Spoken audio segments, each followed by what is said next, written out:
Welcome everyone to our Sunday evening Sutra and Dharma talk. So tonight will be our last session on the 3 levels of rebirth.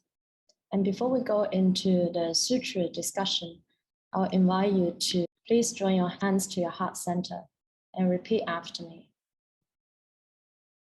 Namo Fundamental Teacher, Shakyamuni Buddha. Namo Fundamental Teacher, Shakyamuni Buddha. Namo Fundamental Teacher, Shakyamuni Buddha. Sutra opening verse. The unsurpassed, profound, subtle, and wondrous Dharma is difficult to encounter in hundreds of millions of kalpas. I now see and hear it, receive and uphold it. May we understand the true meaning of the Tathagata. Namo Lotus Pond, ocean-wide assembly of Buddhas and Bodhisattvas. Namo Amitabha Buddha. Okay, just a bit of announcement before we go into the talk tonight. So this coming Saturday, the 6th of August, I will still share another rebirth case, which I planned to share last night, but because I was busy with some other things, so I couldn't attend last night's talk, so apologize. And our sutra talks, our weekly Sunday sutra talks, I'll pause for maybe about 1 month. Most likely will resume in late August or early September, we'll see. You can just look for our announcement later once we decide the time. So the reason for that is I began the Sutra Talk series from February this year. And I think we've covered actually quite a lot in a few months. So it's a good time to maybe pause and also reflect and maybe for you to even to review the previous sessions if you like to. And for me, I need more time to sort of polish my translation on the sutras I have talked about. So I have sort of translated them like a rough draft, but I need more time and to be really more focused to polish the translation. And also my schedule in the temple is extremely busy, particularly for this coming month is in Chinese lunar calendar, the 7th month, and it's the month of Siddhagarbha Bodhisattva, or Earth Store Bodhisattva, Dizang Pusa. So in this month, every evening we'll recite the Siddhagarbha Sutra, and every morning at 4:30 we'll recite the Infinite Life Sutra. Yes, every day a lot of sutra recitation, studies, and work. So you can hear now my voice has gone a little bit. So I think it's a good time to pause for a while and then to catch up on other things, to rest a little bit. Okay, yes, exactly. So also a good time to review, and especially you have not actually listened to our previous sessions, because what I'm talking about is actually a sequence.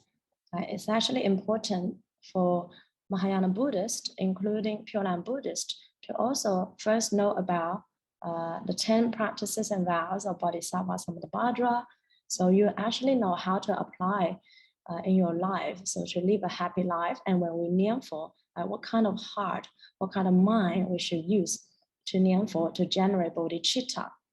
And then the 48 great vows to better understand Amitabha Buddha's great vows, and then the 3 levels of rebirth. And I think in maybe September or late August, maybe most likely September, I'll talk about most likely the last week, late August, maybe like the 28th of August, I'm not sure, or early September, I'll talk about the Amitabha Sutra, and then maybe the 9 grades of rebirth from the Visualization Sutra. So that's my plan for the rest of the year, and we'll see how we go. And it's actually important to first listen to the previous ones. So then when we talk about the later ones, then it will be much easier and clearer for you. Okay, and for those who missed our 3 refuges ceremony earlier, we most likely we may have another one in December on Amitabha Buddha's birthday. So you can always pre-register via our Voice of the Pure Land link, and also look for the announcement later when we can confirm. Okay. Someone said he can't understand English. I can only speak English, sorry. English and Chinese. That's it at the moment. Amitabha. Hopefully in the future, we have more people to help us translate, and then this content can be available to people from different languages and backgrounds. Okay, so let's go into the topic for tonight. And before we talk about the low level of rebirth, it's also important for us to just have a quick review of the high level of rebirth and middle level of rebirth, particularly for those who are new to tonight's talk. So in the previous two sessions, the first session, I talk about the high level of rebirth. Very easy, actually, when we look at the sutra, it's really straightforward. The high level beings are those who leave their homes and renounce worldly pleasures to become shamanas. Now, shamanas means monks, generating bodhicitta, single-mindedly reciting the name of Amitabha Buddha, cultivating all kinds of merits, and vowing to be born in that land. Okay, so for those who want to attain high level of rebirth, you need to abandon your home, your worldly pleasures, to become monks. So this is a criteria. And last time we talked about, in the first session, we talked about like two kinds of, let's say, monastic life. Like one is that you really become monks, like Master Zhenshan, like what I intend to do in the near future, or in other monks and nuns we see actually living in the temple and practicing.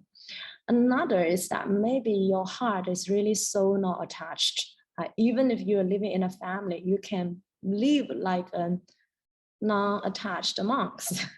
This is actually more difficult and very rare, let's say very unusual for any lay Buddhist who can do that. I'm not saying there aren't that many, there aren't any lay Buddhists. There are, for instance, Li Binnan, like Master Ching Kong's teacher, Li Binnan was a lay Buddhist, but for him, he could actually be called like a shamana.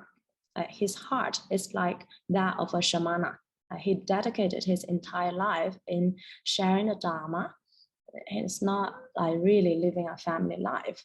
So in that way, you can say he has, in a way, taken a monastic life. But more commonly, we are referring to monks, okay? Less usual for lay Buddhists who can actually be like the monks when they are living a family life.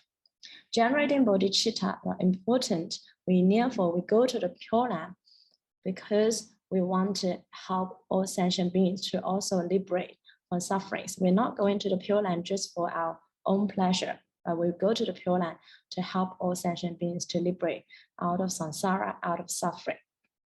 So generating bodhicitta particularly also refer to this firm vow towards going to the Pure Land and knowing what we're going there for.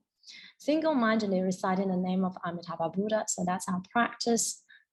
Needless to say, we've already mentioned this too many times. So you need to have practice and then cultivating all kinds of merits. So for those who attain higher level of rebirth, of course, they need to cultivate good, like to refrain from evil, to cultivate good, to purify one's mind. That's the teaching of all Buddhas past, present, and future. So there wouldn't be any Buddha to come here to tell you to do evil. If any, I don't know, maybe teacher or Dharma teacher tells you to do evil, then you have to really question whether he is really teaching about Buddha Dharma. Okay, and vowing to be born in that land. So we have the practice, we have the faith, we have the vow, and also for a higher level, a bit more requirement is that, non-attached to the Saha world, like the less our attachment to these impermanent things, impermanent stuff. All things are impermanent here. And the higher the level of rebirth, and the more diligent and dedicated your practices, the higher the level of your rebirth, and the more good you do, and you're not attached to while you're performing the good deeds, but instead you transfer all this merit towards seeking rebirth to the Pure Land, the higher the level of our rebirth. So it's really easy to understand. It's also very logical and reasonable, right? Because the more we resonate with the Buddha's heart, with the awakened heart, with our own Buddha nature, the higher the level of our rebirth. Why? Because the Pure Land is manifested through Amitabha Buddha's perfect enlightened mind, which means that through this Buddha nature, right, this complete, perfect Buddha nature, the Buddha nature, or also the Dharma Kaya, the Dharma body, and just different ways to describe the same things, but just referring to slightly different functionality. But all these are actually mean the same thing. Tathagata Gaba, the true nature of the heart, the true nature of the mind, Buddha nature, whatever, all this is everywhere encompassing all unconditional love, oneness, everything. So the more our body, speech, and mind resonate with our own original Buddha nature, which exists in all things and all beings, and the higher the level of rebirth. It's really logical. So middle level of our rebirth, middle level of rebirth, for the middle level beings, although they cannot become shamanas, so which means that they cannot really take the monastic life, they have maybe a bit too much attachment to the family life, or to whatever, this worldly samsaric experiences. But cultivating great merit, so they can actually they cannot become shamanas cultivating great merit like those in the higher level of rebirth, which we just mentioned. They should, however, generate a supreme bodhicitta. This is the same criteria for the high level of rebirth, which also means that the vow, the firm vow to seek rebirth to the Pure Land, single-mindedly reciting the name of Amitabha Buddha, our Nianfo practice, cultivating various good merit according to one's abilities. Okay, so that's the difference here and the difference here. So they have a bit more attachment to their family life, to the worldly experiences. And they also, but still they need to cultivate good. However, they cannot be like this higher level there to cultivate all kinds of good merit, all kinds of good deeds, but they still need to cultivate various good merit according to one's abilities. So just as much as you can do, really, try your best, although you cannot be like the high level of rebirth, but at least, try to put in some effort, try to do some good. You need to still have the habit of cultivating good. Okay, this is really important to emphasize, because a lot of people think, oh, Pure Land practitioners, Pure Land Buddhists, they don't need to do the good. They can just do all evil, and then at the time of death, they just nianfo, and then Amitabha Buddha will come. So even for those people, although we talk about Amitabha Buddha will also save those beings who commit evil, but there's a condition for that. Is that for those who commit evil, maybe they have not really heard of the Dharma, and then but once they heard of the Dharma, they also need to repent. So at the time of death, if they were to recite the name of Amitabha Buddha, they need to recite with the sincere heart, with a pure heart.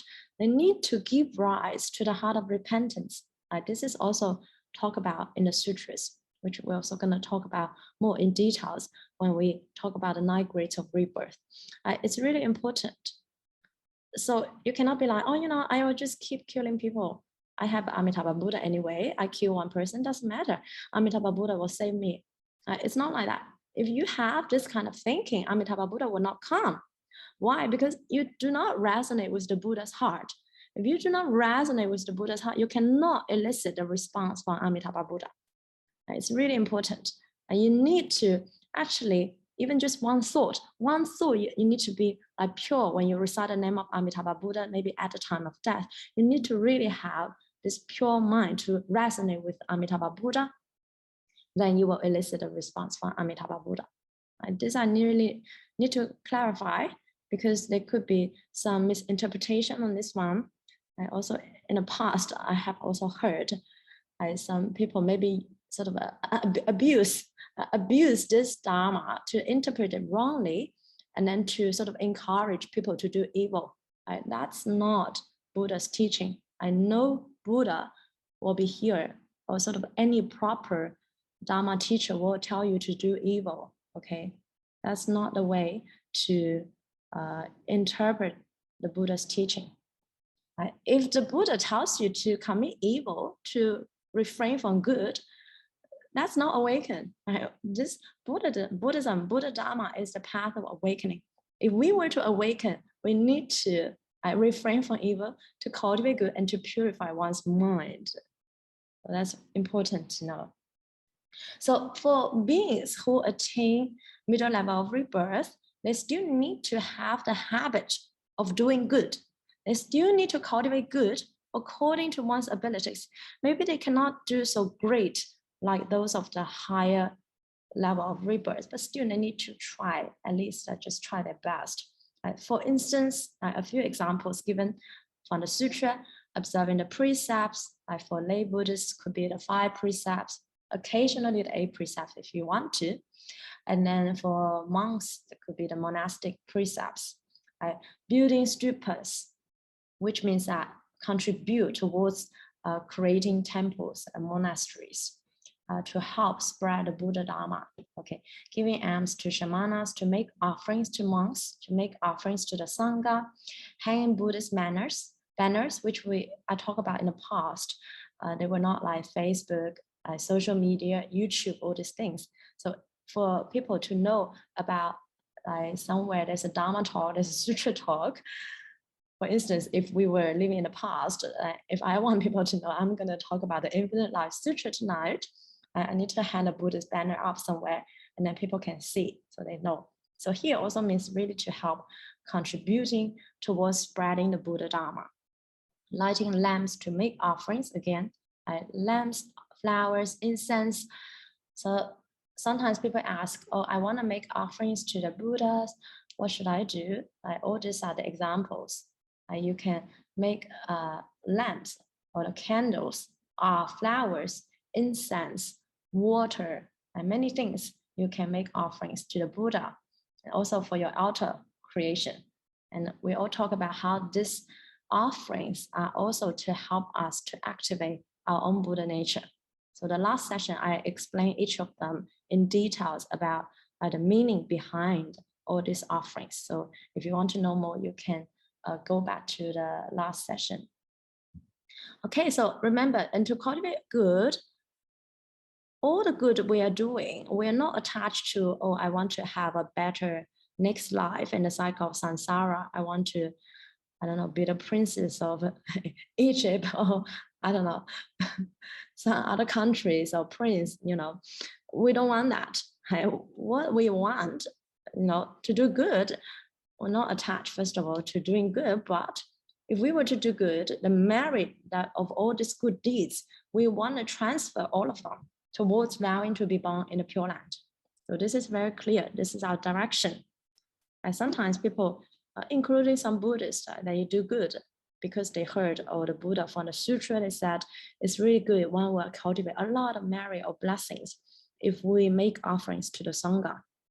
Then they give a lot of money to the Sangha, and they're hoping that, you know, in my future lives, in the samsara, I can be more rich like that. So this is not what our Pure Land practitioners want. We Pure Land practitioners, we have a very clear goal, clear direction. After this life, we are going to the Pure Land. We're not going to stay here longer in the cycle of samsara to keep experiencing suffering. We want permanent bliss.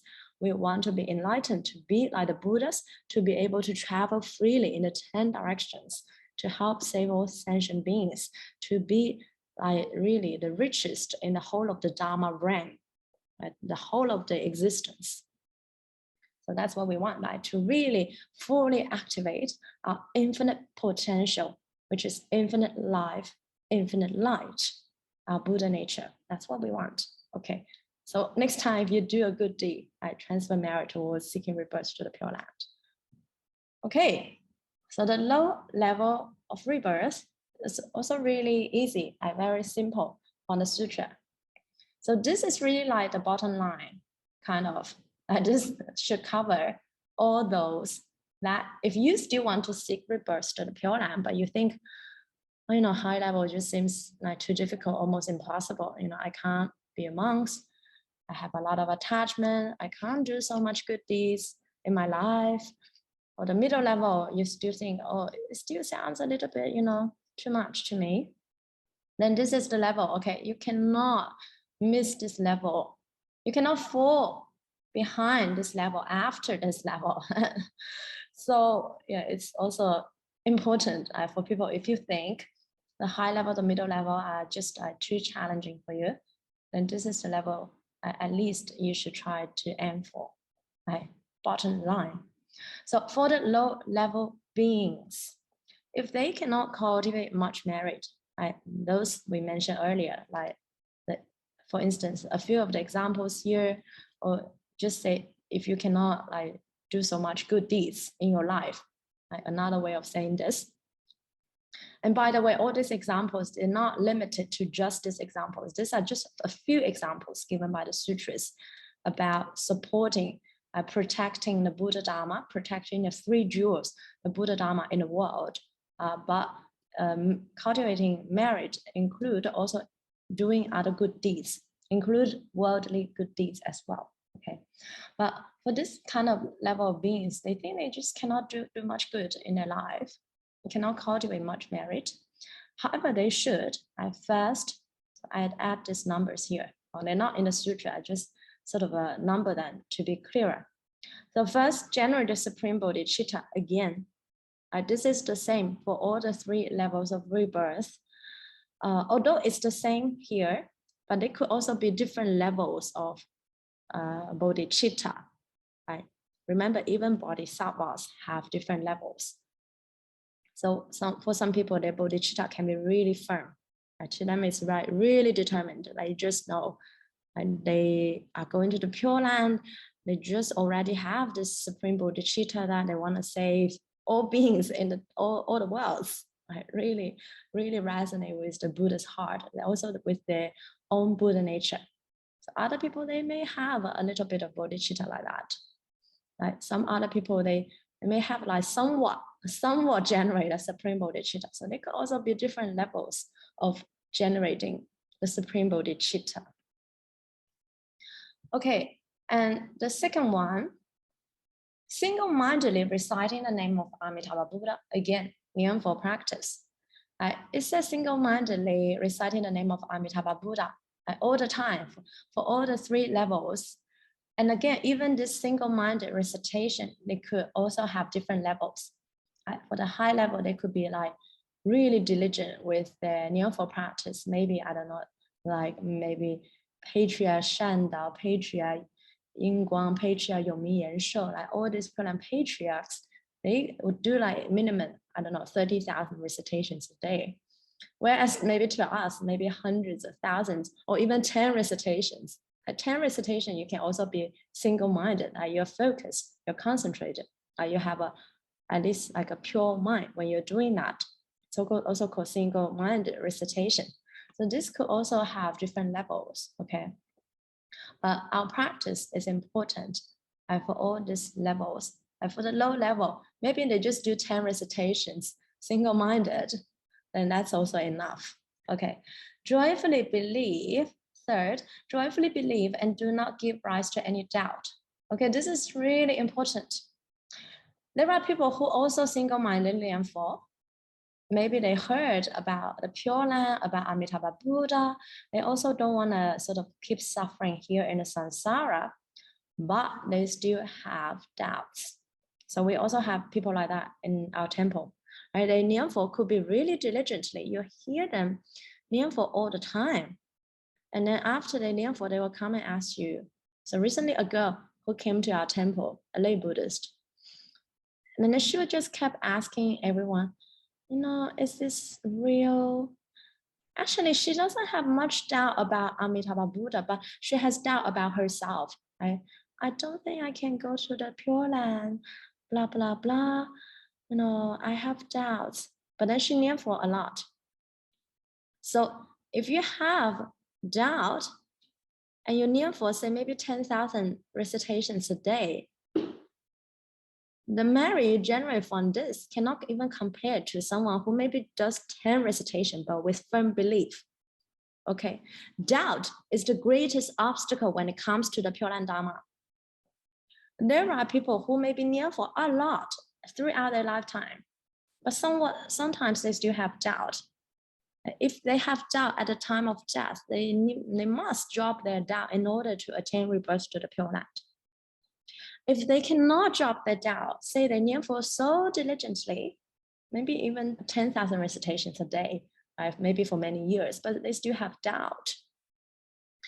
Then what happens at the time of death is that if they kneel for really diligently, like they do have some kind of this real practice, but they don't have real faith, real belief, then with this diligent effort of kneel for, they may be able to attain rebirth in the borderland of the Pure Land, at the border country of the Pure Land, which is not yet the Pure Land.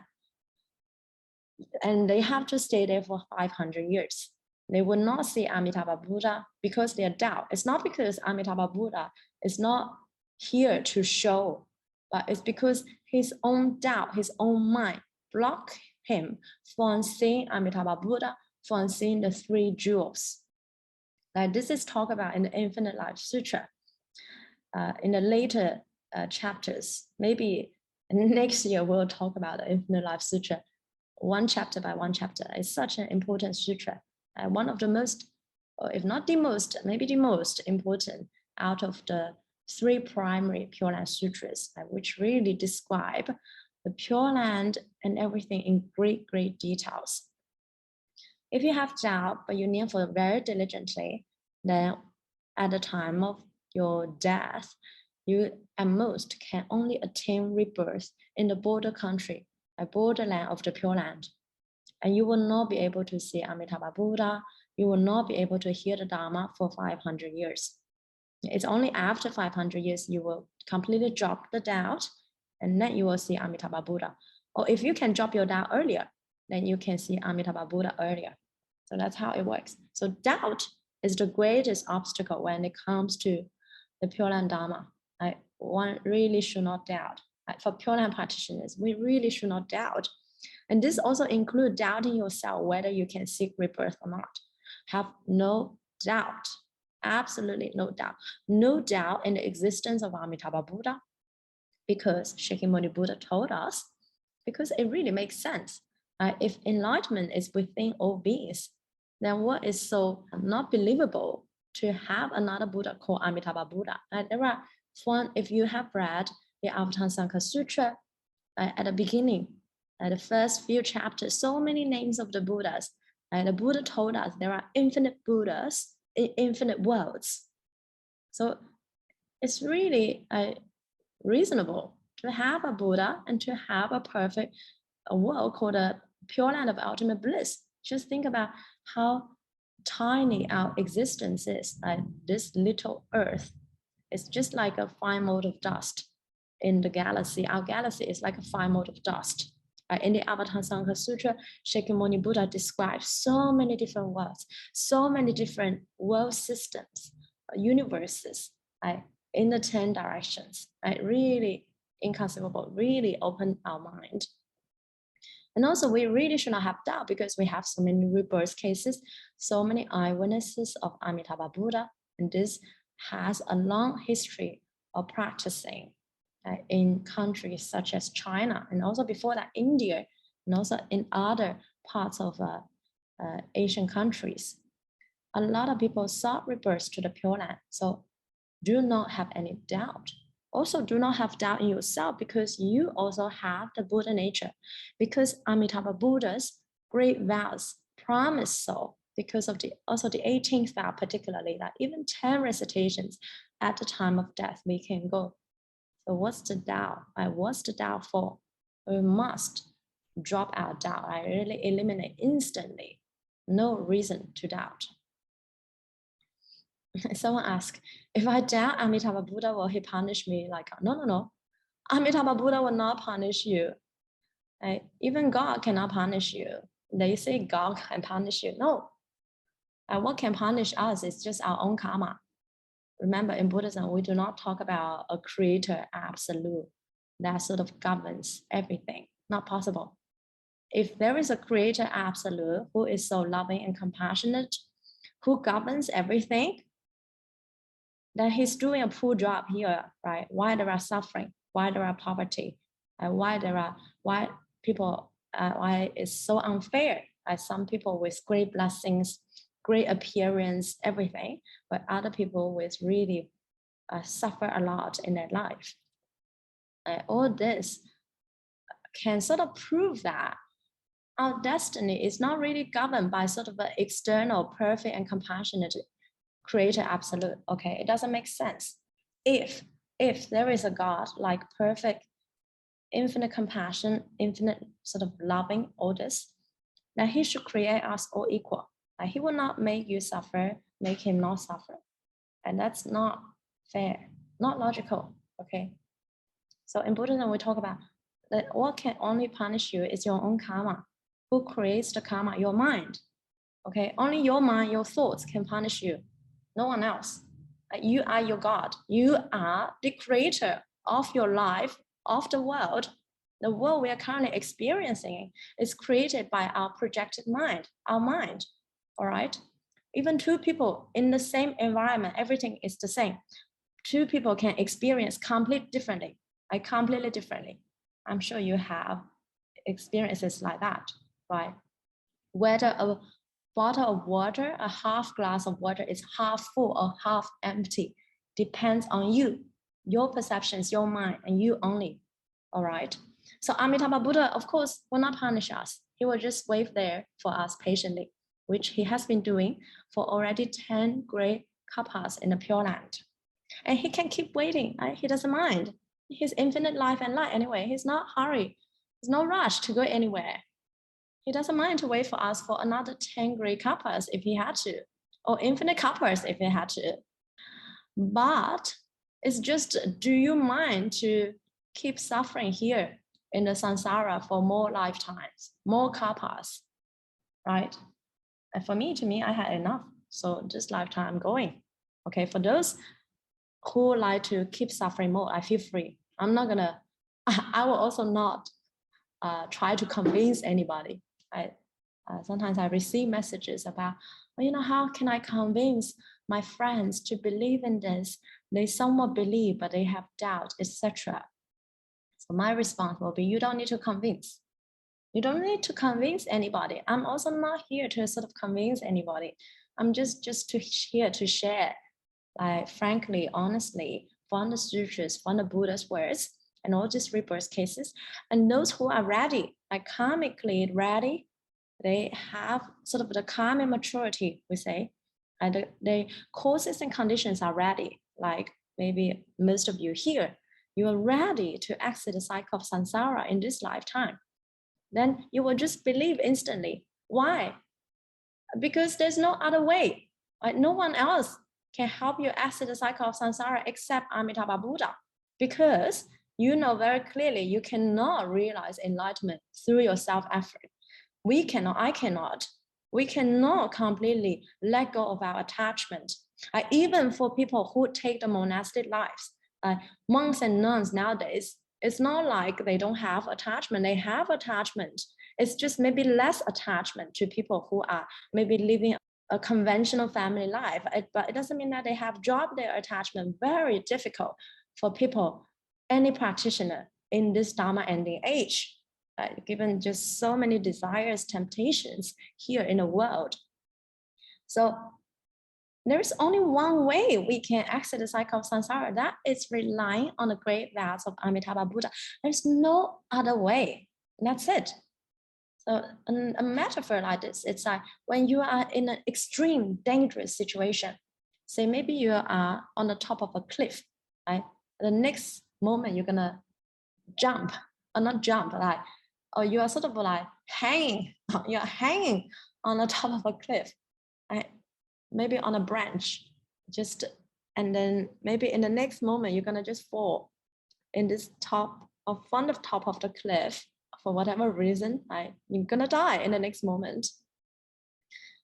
And then at this time, someone tells you, I can save you. You just need to believe me. You just need to give me your hands. What will you do? You have no other option. I think any sort of a reasonable, logical person would be like, I'll give you my hand. Like, please help me. Save me. Take me out of here. I don't want to die yet. So that's kind of like a metaphor like this. Because Amitabha Buddha is kind of like the only hope, the only being that can take us out of samsara. So there's really no reason to doubt when you are really already the sort of a metaphor example given in the Lotus Sutra is that we are already living in the house that's on fire, and we cannot sort of escape the house apart from Amitabha Buddha's help. So it's kind of like that, right? If you want to escape from the house that's on fire, that's samsara, then have no doubt.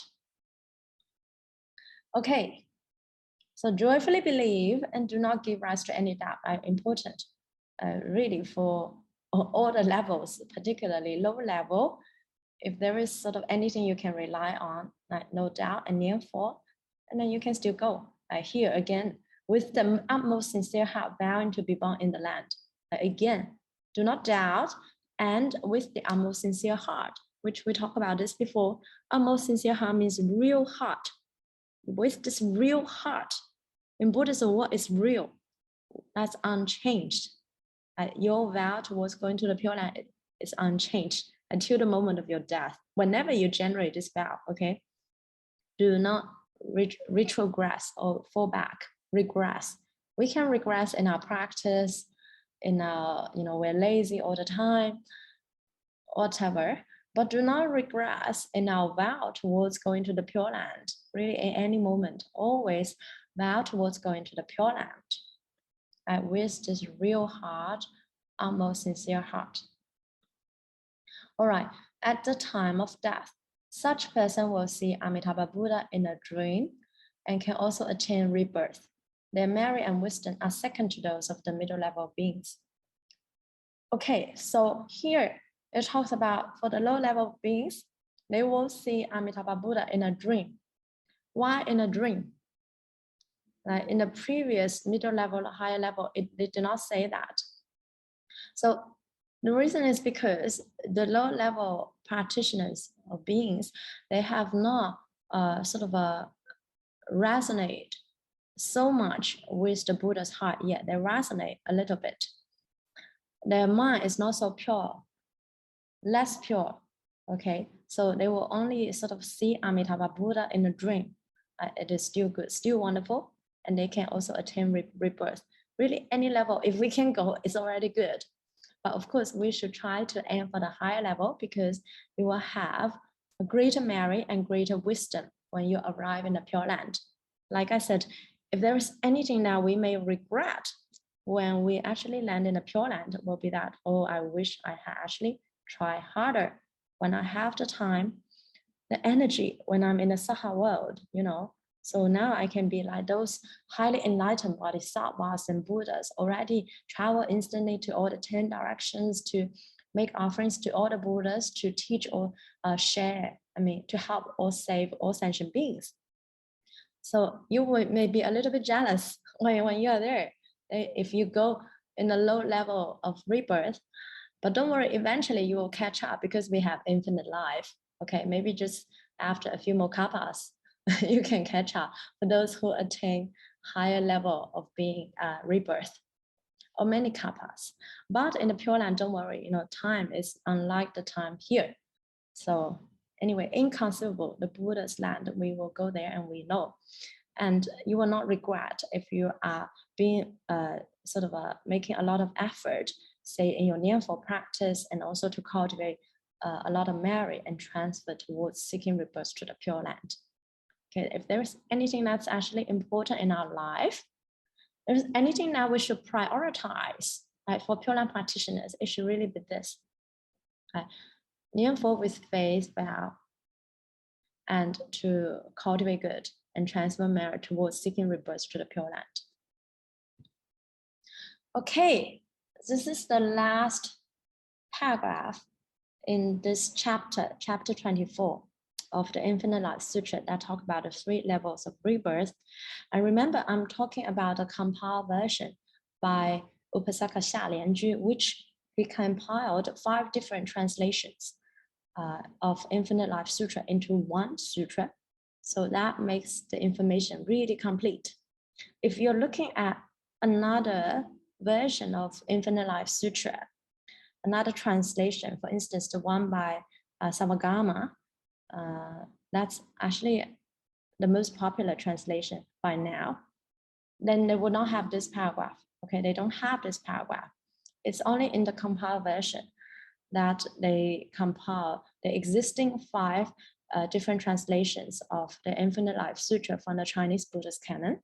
Then you will see this. So that's why I prefer the compiled version, because you get a lot more detailed information and you have a more complete understanding on the Dharma. Okay, and this, I actually get a lot of questions on this one. So this sutra addressed this perfectly. Okay, this is for other Mahayana practitioners. So I made this subtitle. It does not exist. I just added because it's really clear for us to see. Okay, if there are beings who practice the Mahayana path, which means they can practice other practices.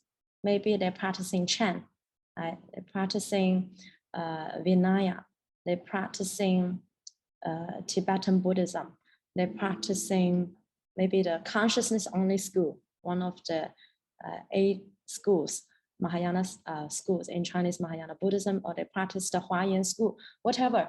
So different other schools, but still in the Mahayana path.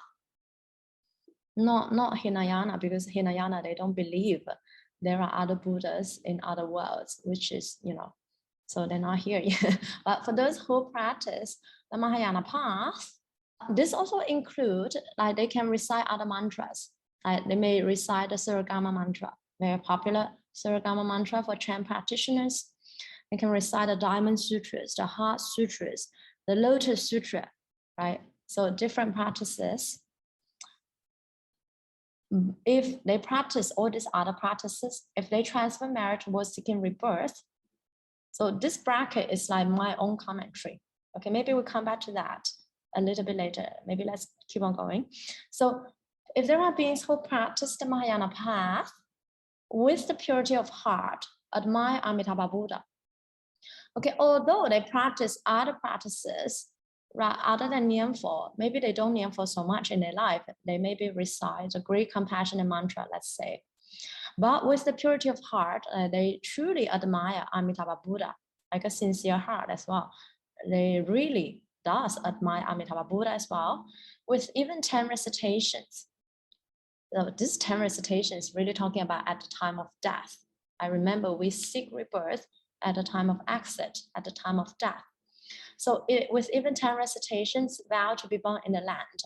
So although they practice other practices, but they still believe in Amitabha Buddha, they admire Amitabha Buddha, they still want to go to the Pure Land, then at the time of death, even with 10 recitations, they can still attain rebirth.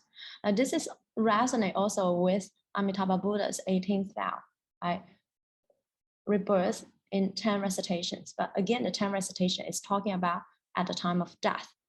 Better we also recite more than 10 recitations throughout our life, in our life. So upon hearing the profound Dharma, instantly give rise to belief and understanding.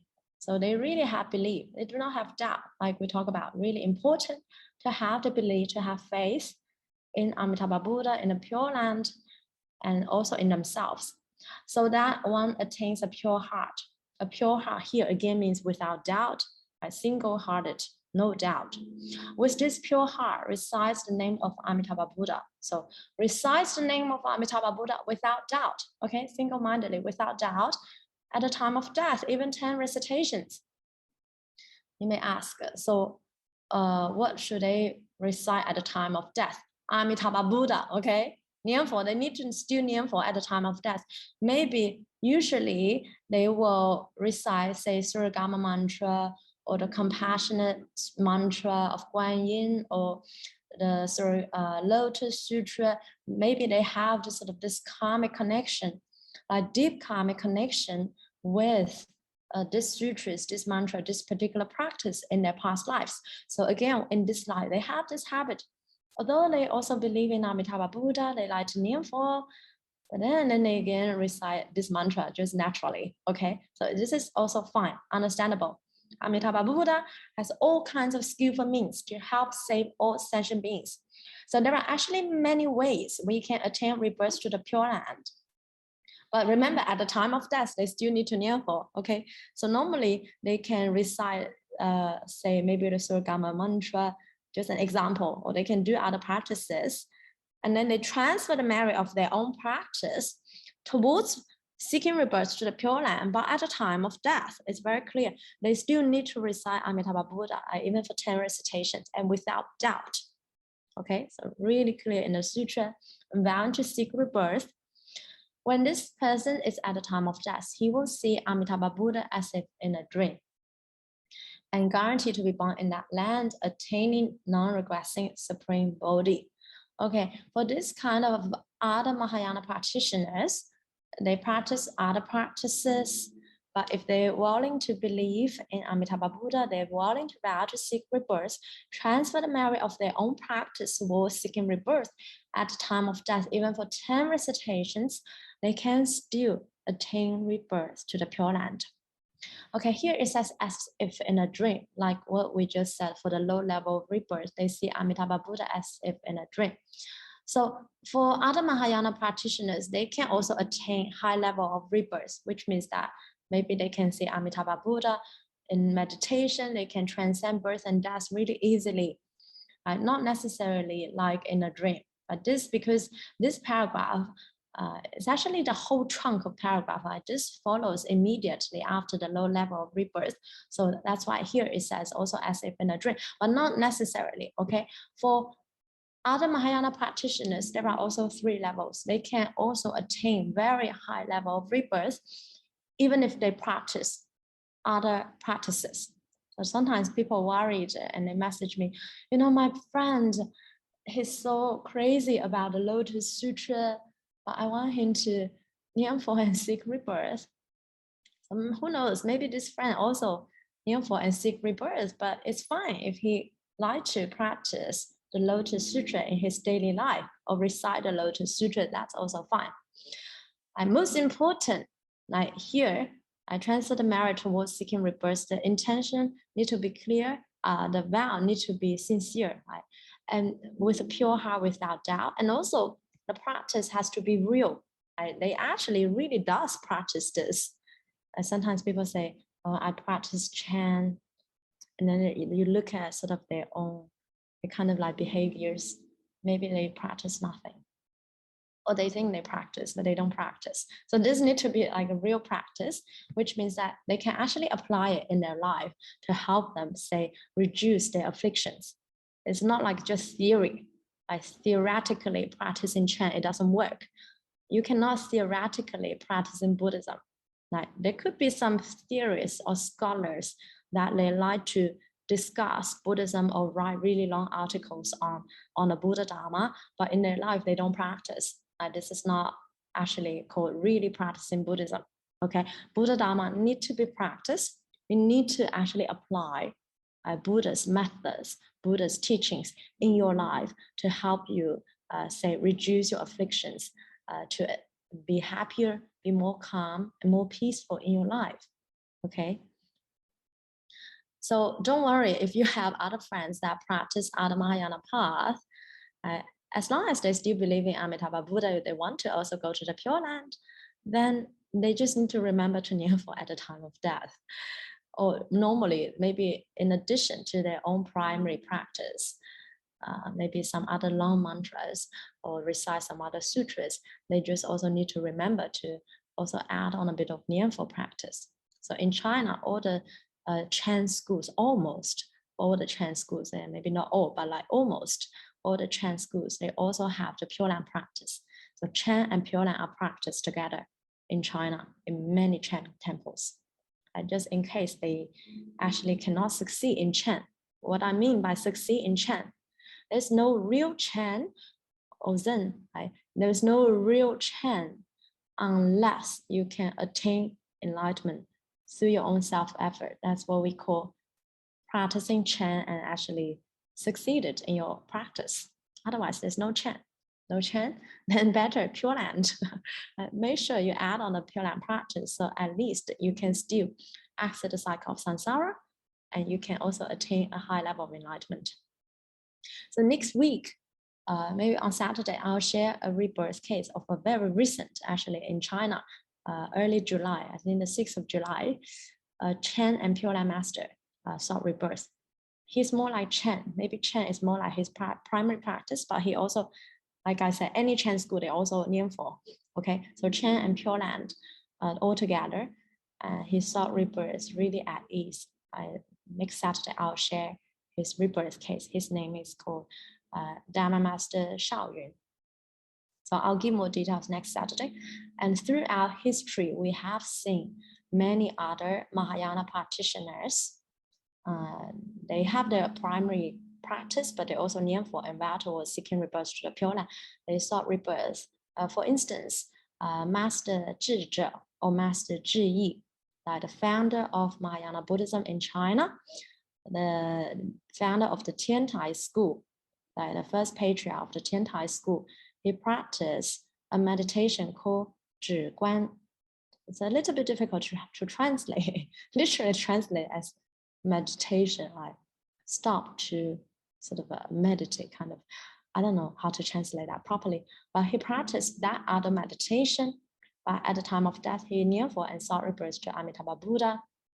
And it is said he is the incarnation of Shakyamuni Buddha in China. He founded Mahayana Buddhism in China and the Tiantai school.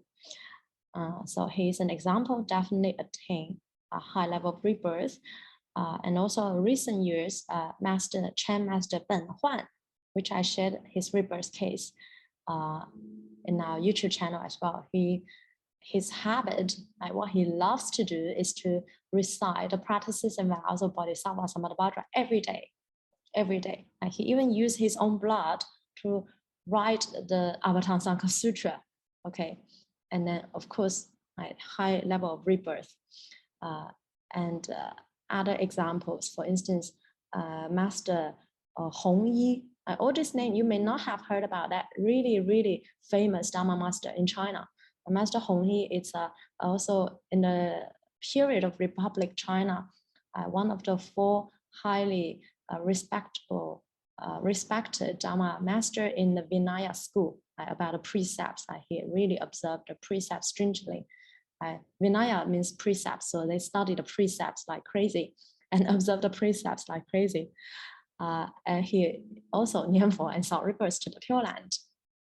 So we don't need to worry about other Mahayana practitioners. Amitabha Buddha can still say that as long as they're willing to believe, willing to Nianfo, even at the time of death, even just for 10 recitations.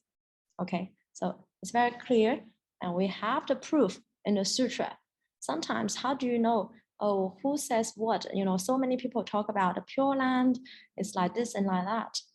How do you know who is actually talking about the right Pure Land Dharma, who is actually, you know, there could be a lot of confusion as well, right? We really need to trace back to the sutra. We really need to find the basis from the sutra of what we are talking about, right? Because now Shakyamuni Buddha is not here. Well, he's still here, but just like temporarily hiding, temporarily, we cannot see. So then the sutra is like the Dharmakaya, the Dharma body of the Buddha. And if we know the sutras clearly, and we will actually understand the Pure Land Dharma clearly, and you will not have any sort of a confusion when you maybe hear different voices, different perceptions, and different people's interpretations.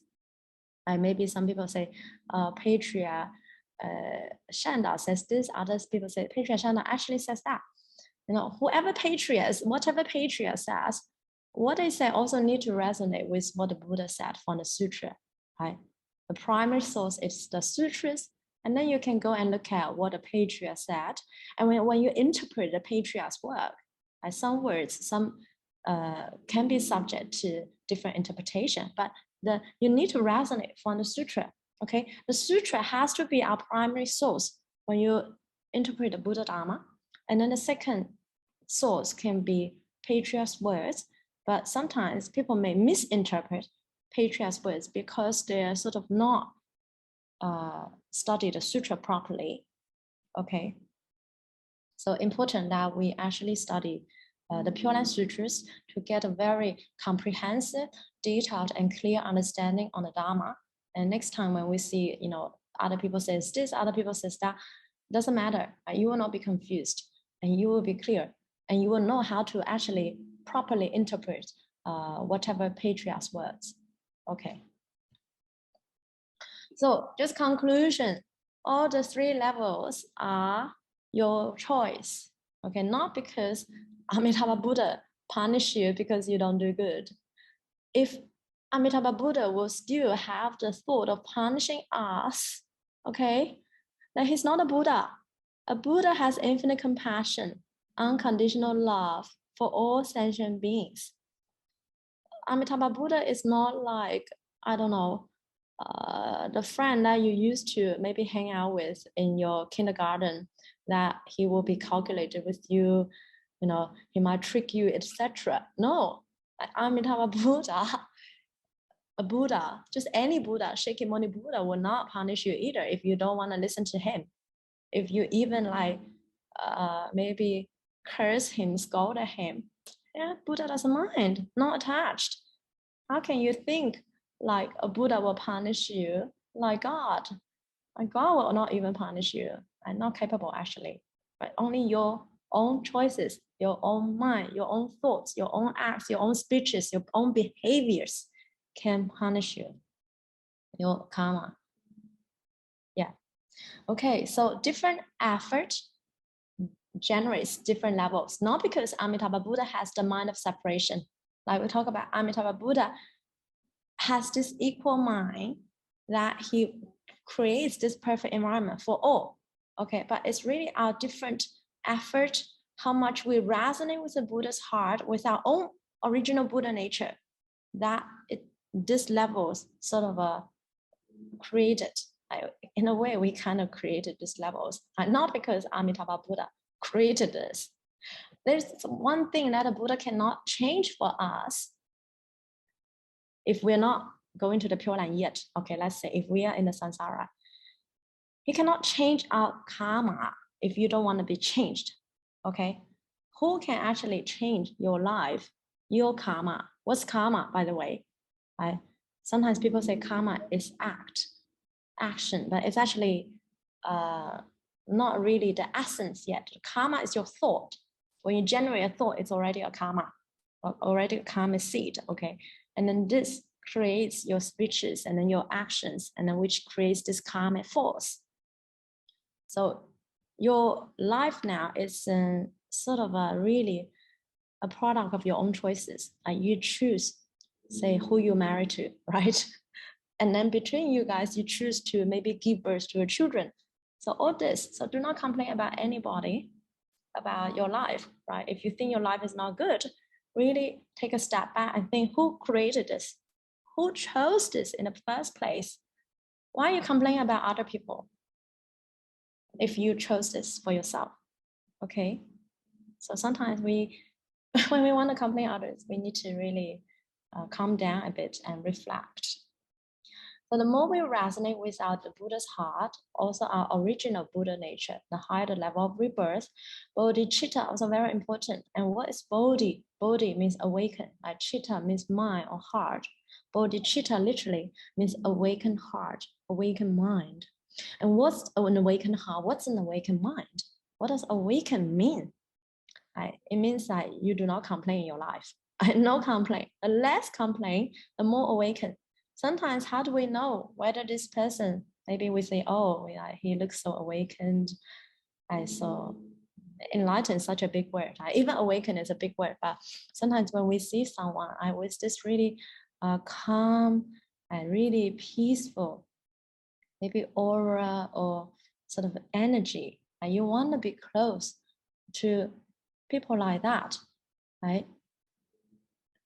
we maybe definitely do not want to be with someone who just complain all the time, right? So the less complain in our life, no complaint, the more willingness that we are able to give, to make offerings without expectation, to do good without expectation. Right? All this is called bodhicitta as well, awakened heart, awakened mind.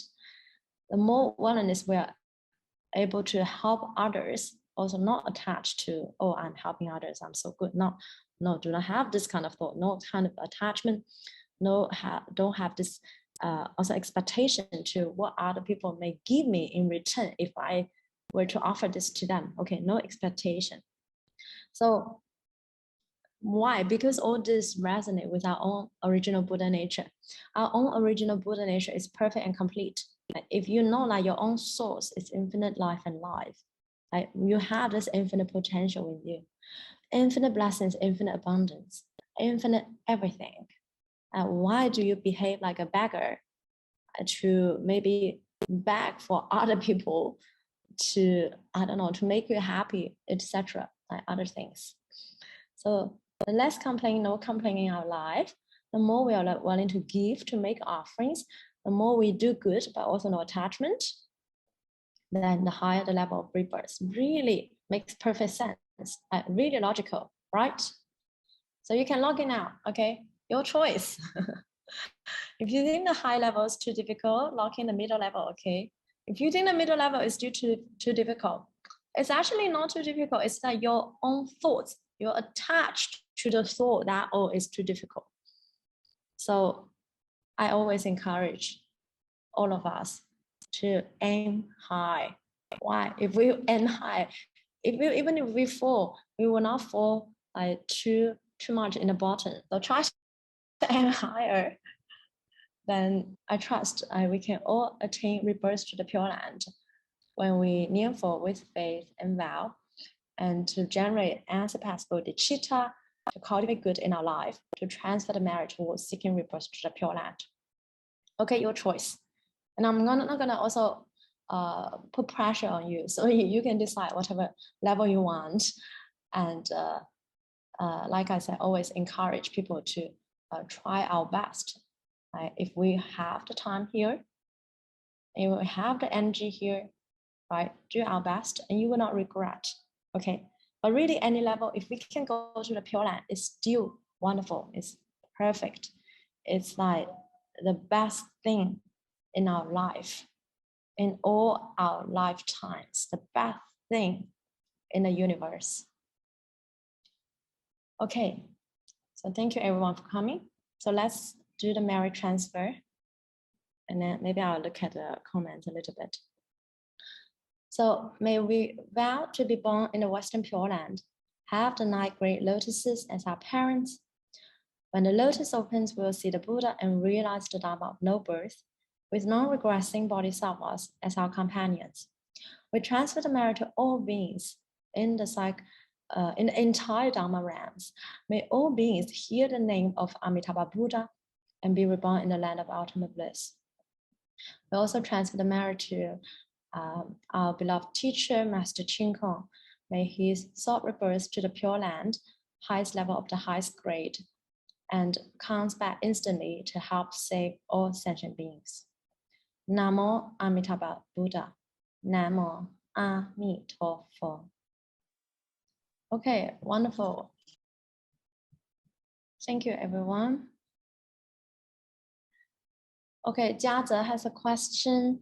Amitabha, I have a question. Once we are in the Pure Land, depending on the level, low or middle, can we level up to a higher level, or that the level we get because of our efforts we do in this world?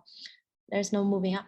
Like I said, eventually you will all be equal. We will all be equal. Eventually, for the higher level, maybe instantly they attain a very high level of enlightenment, like maybe already Siddhigarbha Bodhisattva, 10 stage of ground, let's say it. For the low level, maybe when you go there, you attain maybe, let's say, 1st stage of dwelling, okay?